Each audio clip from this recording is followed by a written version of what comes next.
right, we welcome Wilbur Ross, Chairman and CEO of W.L. Ross & Company. He's going to talk big-time bottom fishing and America's future. Wilbur, it is wonderful to see you. Thank you. Good to be on, Larry. I want to start with a generic overview thing before we get into your brilliant bottom fishing strategies. Last week, George Soros came out with one of these patented, unbelievable gloom and doom, terrible gloom and doom.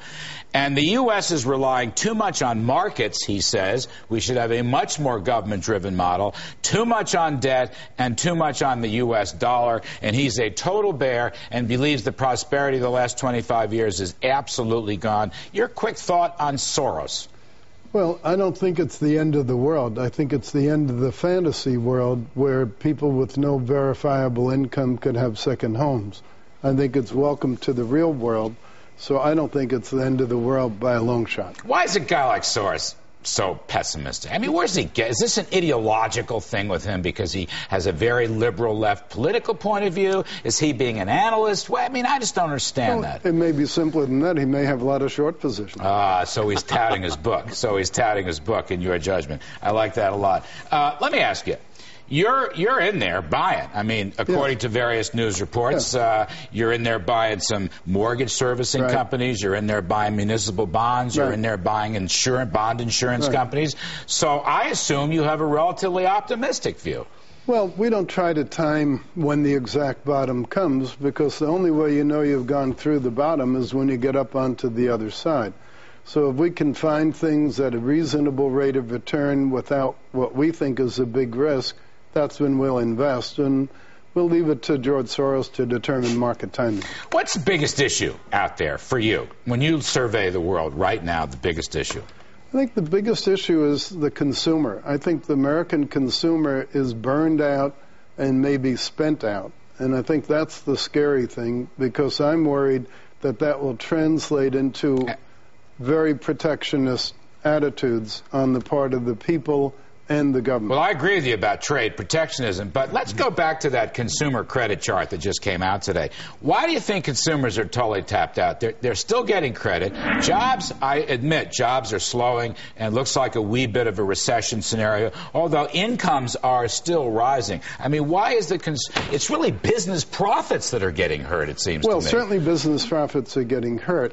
But I think consumer confidence is getting hurt. It used to be you'd go to a cocktail party and all that everybody wanted to talk about was how much their house went up the last week or the last month, almost like stocks. Now it's the reverse. People are saying, my God, my house isn't worth what it used to be. It's a different state of mind. To me, liquidity is a psychological state much more than it is a physical state. And I think the psychology on it is very bad right now. So if you're in buying, at least, I don't know if you're buying the subprime mortgages, you're buying the servicers. Just the servicers so far. So, but that infers, in some sense, there's going to be a recovery. I mean, somebody's going to get paid. Oh, eventually, sure, because even in servicing, we make advances while the party is delinquent. So we have some exposure, albeit it ranks ahead of the mortgage itself. But we are putting a fair amount of cash into the mortgage servicing because I think mortgages are fundamental to this whole economy and to our whole society. And it's not going to go away. No. The system's not going to go away. The leveraging may go away. The specifics of the system probably will change, and you won't have some of the crazy products that were dreamed up in the last several years. But the reason 70% of Americans can afford to live in the house that they own, the house they live in, is mortgages. It's plain and simple. Is the subprime mortgage securitization model dead? I think subprime has buried out behind the barn. You can see the graves and the tombstones. That's it, dead. Well, I think it's been dead for quite a while. It's just that the banks and the other lenders are gradually recognizing. Last one. That's very good. Last one, real quick. The election. You mentioned free trade pressures, which I find very troubling. Don't know what your point of view is on that. You're engaged in international business. You've been engaged in steel, for example, and other commodities. Other election issues that might trouble you? Yeah, well, I don't see the logic to, in the middle of a recession, which is what I think we are in, raising tax rates does not strike me as a very good way to stimulate the economy. So I think it's foolish policy that both the Democratic candidates are advancing. Have you talked to the Democratic candidates about this? It's an honest question. I've talked at them. Yes, but not to them. To me, two means a dialogue where you have real give and take. Yeah, no chance. Yeah, I've had the same experience with them myself, no give and take.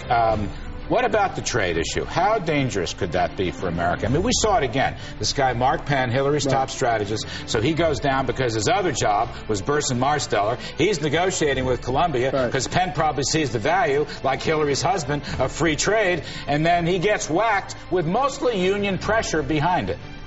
You know, I feel that if we start a trade war, it will bring a downward spiral that could get to be very serious. The one set of circumstances under which I think Soros might be right is if we really do start a trade war.